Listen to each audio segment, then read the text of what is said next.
Hasan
is a senior producer working at ITN for ITV's national news programs. Roohi journalist at ITN has taken her around the world and she has received several accolades over the years. Last year she was presented with an award for excellence in media by the Attorney General at the Muslim News Awards. A warm welcome. My principal and Roohi actually, she deals with mentoring and inspiring, and that's a continuous journey for her. So welcome aboard all these amazing guests. Roohi, particularly your journey, you were mosaic as a mentor, particularly from that angle. Like definitely you are from the media and you can say much more. But in terms of mentoring, we heard several speakers saying that they couldn't get right kind of mentoring when actually they needed it. And you have been actually doing it, and you have inspired so many lives. So how can we offer these amazing people such opportunities which actually become milestones for their lives? Thank you. That's the reason I sort of said yes to today when Arif kindly invited me. So my name's Roohi, I'm a senior producer at ITV News just down the road. It's produced at ITN. And when I sit at these things, and I was in Blackburn speaking on Friday night, I still can't believe that they've asked me to sit on this side, because in my head I'm still 6, I'm still 16. I still can't believe that this, I'm doing today my dream career. And I never thought, you have dreams, but you don't think they'll come true, and it sounds really cliche.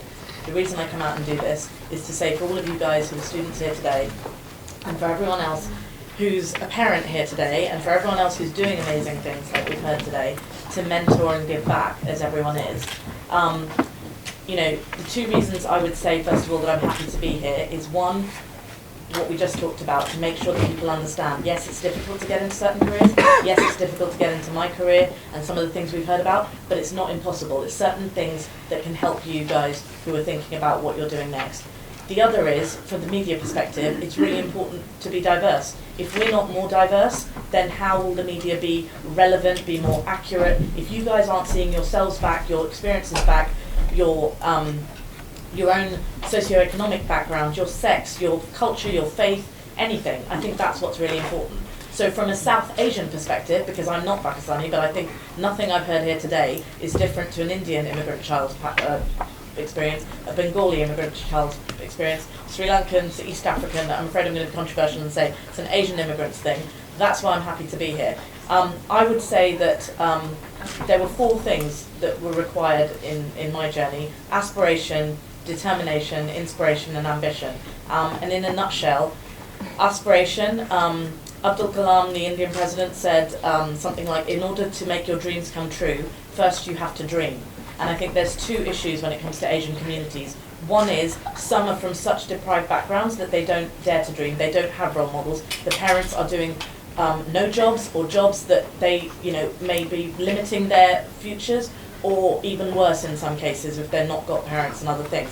That's why Mosaic, which Arif mentioned, which is a Prince's Trust charity, we go into the most deprived schools and we try and explain to them that they could be anything they want to be. Think ahead, don't look backwards as to what their parents are. The other thing, which I'm going to be controversial about, Asian communities, they're snobby about the media. They don't think it pays enough. You know, it pays well. It may not be, you know, banking or investment banking, but it's a really meaningful profession, and I got into it because I wanted to make a difference in the world and help shine a light on areas of the world that no one was talking about, and I feel that that's what I'm helping to do. An example was I worked on stories coming out of Aleppo in the last 6 months, and hopefully that helped explain to people here who don't understand why Syrian refugees are getting on boats as to what the horrendous conditions going on in Syria are.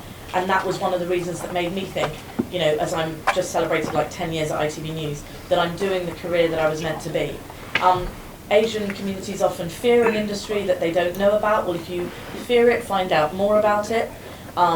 You know, if you don't know about it, you know, make sure that your child at least goes to find out about it. Don't discourage them because of what it seems like. It's a respectable profession. I recently managed to persuade 2 doctor friends of my parents' kid into journalism, and at the last minute she went into law because they thought that was just that tad bit better than saying your child is a journalist. So hopefully, moving forward with everything going on in the world right now with Brexit and Trump and all sorts, you think that this is a career that can make a difference. But whatever career you guys are here and you're interested in, it's irrelevant about journalism.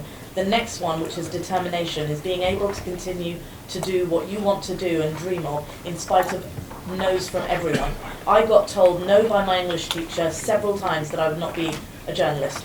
I was 14, I was 15, I was 16. For some reason I had either a stubborn personality or an English teacher that believed in me beforehand, and I just kept ignoring her. She said I didn't write enough poems. I thought I don't want to be, well, we said we didn't know about J.K. Rowling then. I wanted to be a journalist, but I persisted.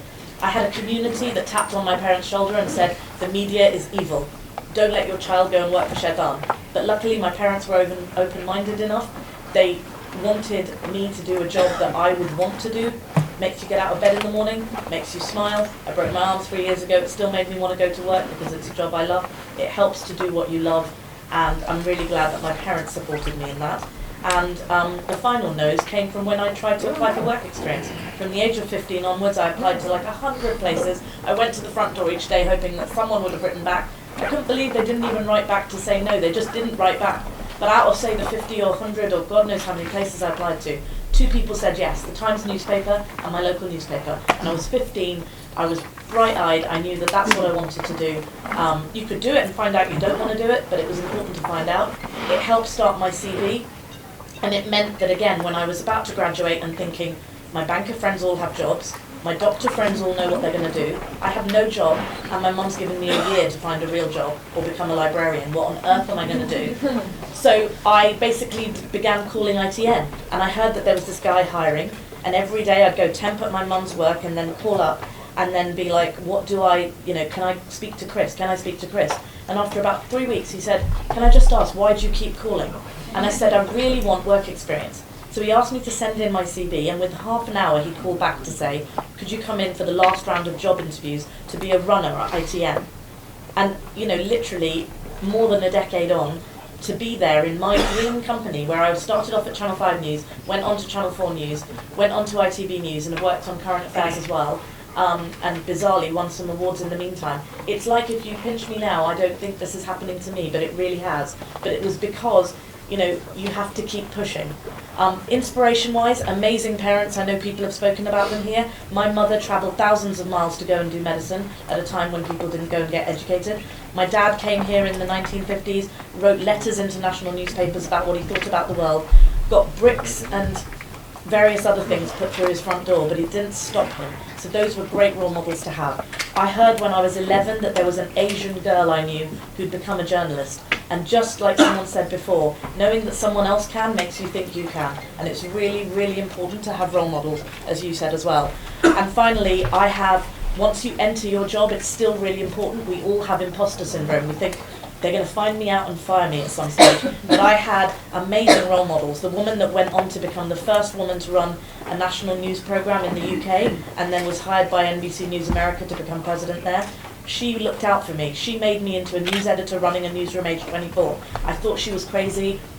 First day I thought she'd fire me. It wasn't very good. She told me to go home, become more confident, look in the mirror, learn to slam the phone down and learn to swear. And I managed to do everything other than the learning to swear, but it was fine.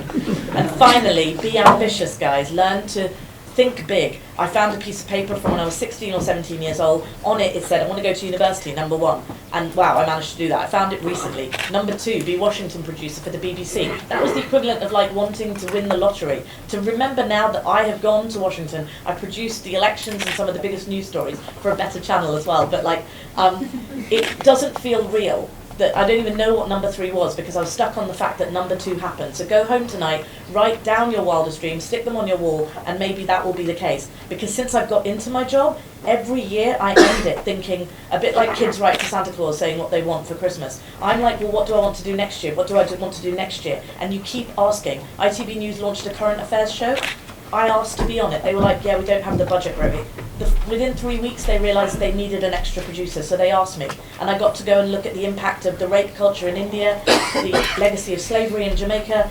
These things don't ask, don't get. So don't stop now that I'm going to disagree with something that someone said earlier. You guys have made it this far, you're incredibly successful. But it only starts here. You have to work hard at every stage, and it doesn't stop once you get into your job. But it makes it worth it when you think you're the best at your job. It doesn't have to be like you're the best Asian or Pakistani at your job. Be the best journalist, the best lawyer, the best, whatever you want to be. And be known to be a good person, a nice person, a person with values and morals, and like one of the speakers said here, and that's what's really important. Because ITV News celebrated its 60th anniversary finally last year, and I was standing there looking at all of these presenters that I'd grown up looking at, like Trevor McDonald and everyone else. And the amazing thing was that I was the shy Asian girl who grew up in all-white Swindon and who was bullied, and yet I was standing in a newsroom in a building where I had produced Trevor during Nelson Mandela. I had produced these people, and it didn't feel real that that person became that person.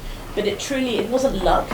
It didn't fall into my lap. I had to make it happen, and I haven't stopped trying to make it happen. And that's why I mentor today, because I want to make sure that none of you go away without realising your own potential, because that would be a real waste. So good luck. My name is Hasan. I'm a journalist, student of journalism. My question is from Roohi. As you said, you've been to so many places to find our experience, but no reply from there. But now you're a senior producer. What's your suggestion for the young journalists, and can you help them finding a place for work experience somewhere in the media house? Actually, really controversially, I was just going to say to you, I think at times of difficulty and struggle, that's when everyone should rise. I know how depressing the world climate must seem in light of how we voted, how they voted, but actually if you look back in history, and my dad brought me up on the 1960s, actually one person can make a difference, a generation can make a difference.